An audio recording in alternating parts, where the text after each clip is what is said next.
Okay, we are going to be learning how to make a who which clause. There we go.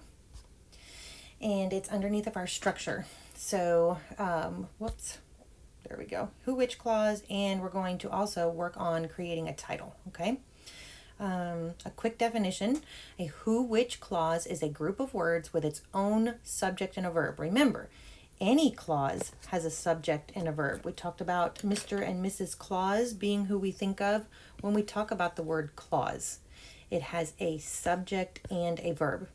It gives extra information about a noun, and it begins with the word who for people or which for animals or things. And when we're writing it in shorthand, we do a who which clause. Okay. Purpose, why we use it. We use it to add detail to a sentence, to make writing more interesting and specific, and to answer the question, which one? Okay, so who is about people and which is about things. So we're looking at the who which clause, and if we're talking about people, we're going to use a who clause. If we're talking about things, we're going to talk about or use a which clause.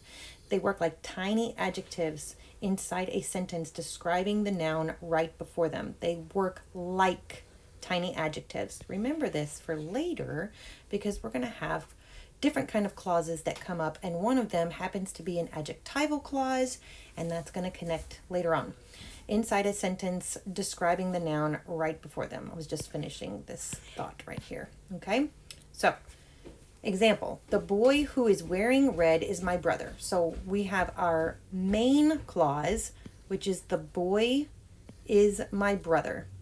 The boy, whoops, I'm gonna have to go out of here. You guys are gonna see all of my notifications popping up.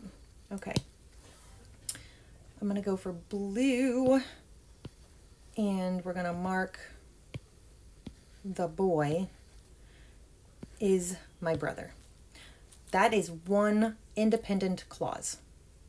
And if we were diagramming it, it would all go on one line.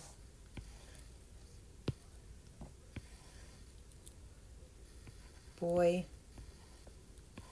is brother.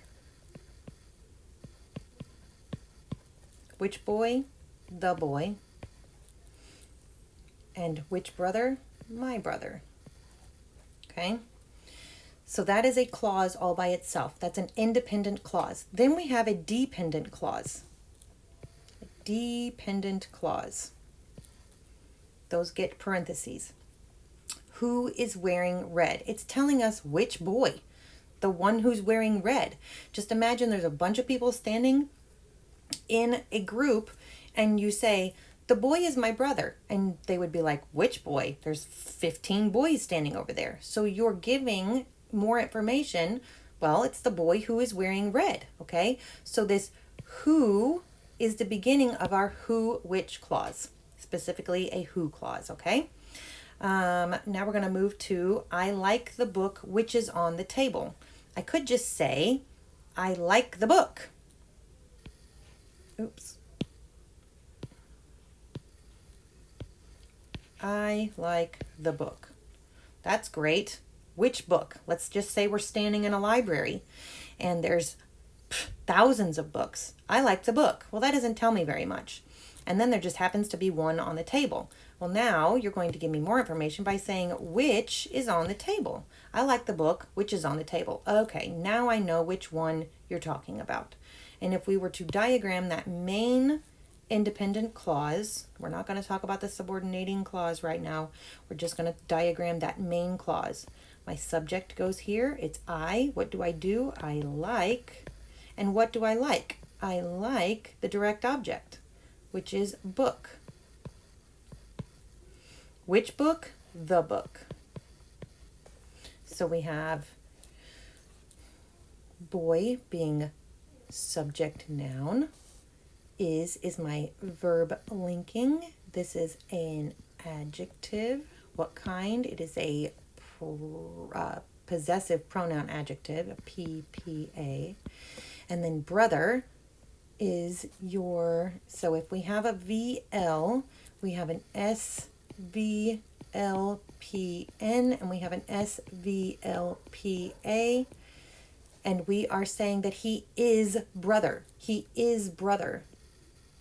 That is naming him. Brother is a noun. It is not an adjective. So we have an SVLPN here. PN. That's just an extra nugget for you. I like the book. I is the subject pronoun. What do? I like. Am I liking something? Yes, I am. It's the book. So I have a verb transitive. And the book is what I'm liking. That's my direct object. And the word the is an article adjective. And that's why the adjective is underneath here, modifying the word book. Okay? A who, which clause is like a sticky note that we slap onto a noun to tell more about it. Okay? And that is where that word adjective comes back in again. We said it was like a little adjective. Adjectives modify nouns or pronouns. Okay, so since we're slapping it onto a noun, that makes it like an adjective. And later again, we'll talk about adjectival clauses. Okay, so punctuation rules for a who, which clause. Always put the clause right after the noun it describes. Use a comma if the clause adds extra non-essential information. Again, it was essential. Whoops. Oh, I've lost my place here.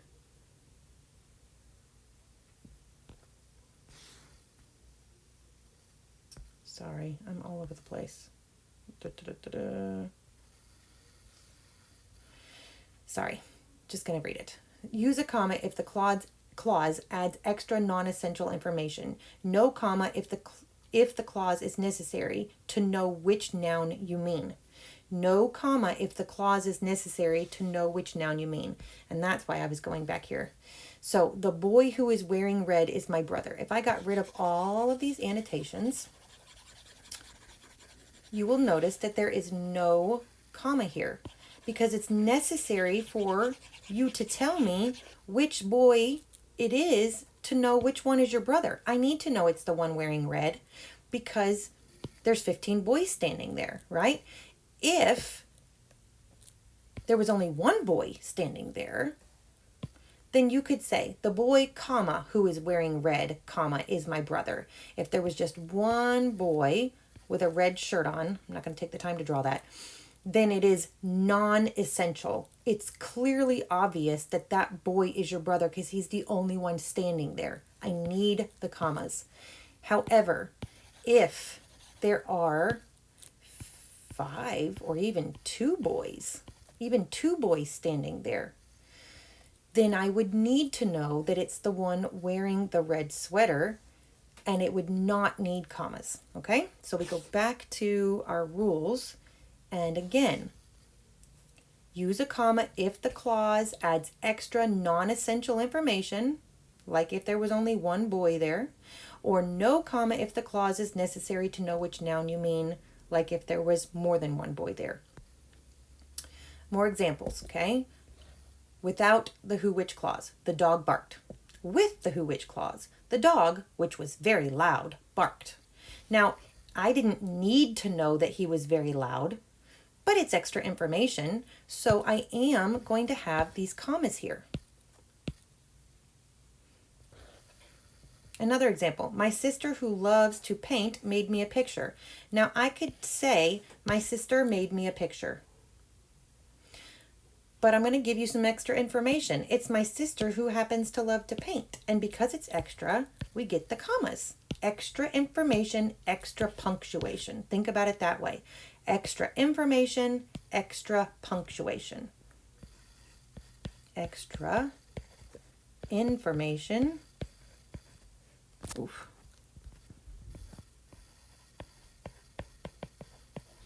Equals extra punctuation.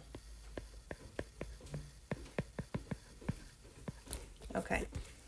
And then we're going to learn how to make titles for the papers. You'll find all of this in the guide, and it says the title rule. The last thing you will add to your final draft of the Justinian the Great paragraphs is a title. We want a title that will grab the reader's attention and make them want to read the paragraph.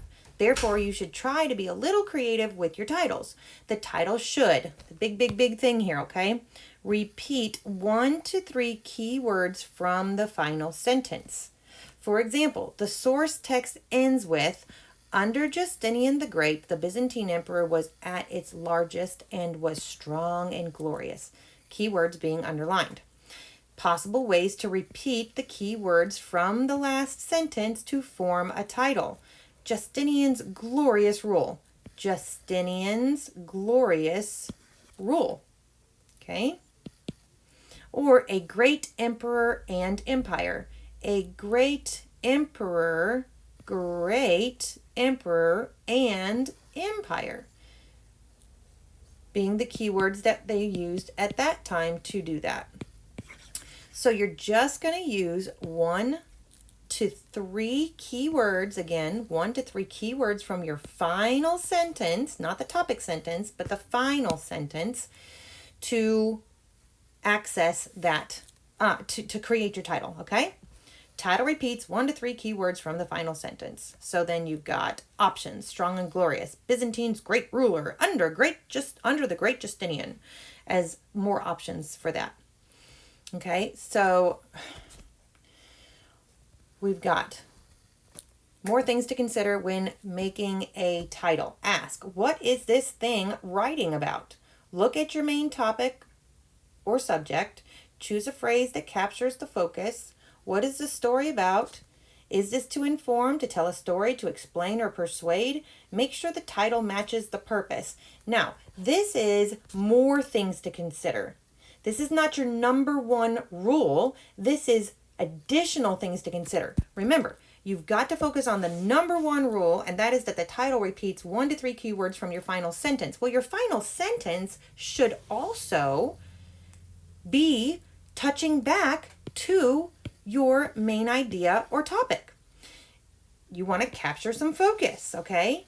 What was the purpose? Is it to inform, tell a story, to explain, to persuade? We'll get into those later, but you want to make sure that your title matches your purpose, and your final sentence should also match the purpose of your paper. They did that here, and they did a great job of it. A title should be short, a few words, not a whole sentence. It should give the reader a hint about what they just read. Your last sentence should also be a capturing, again, of that main purpose, and therefore it would be like a hint, okay? You're going to capitalize the first word, the last word, and all important words in between. Basically, you're capitalizing everything except for small words like a, and, the, of, and, in, unless they are the first word. Make sure you remember that, okay? That gets people confused. There is some gray area on prepositions and whether they get capitalized or not, okay? And then we are looking at, but they always get capitalized if they're the first word. Upon a summer night, dream. You would definitely capitalize that preposition regardless. And then, does it match the subject of the whole paper and the purpose of the paper? Is it interesting enough to invite the reader in? Would they pick it up and be like, hey, I'm going to read that paper because of that title right there? But again, our number one rule is that the title repeats 1 to 3 key words from the final sentence, okay?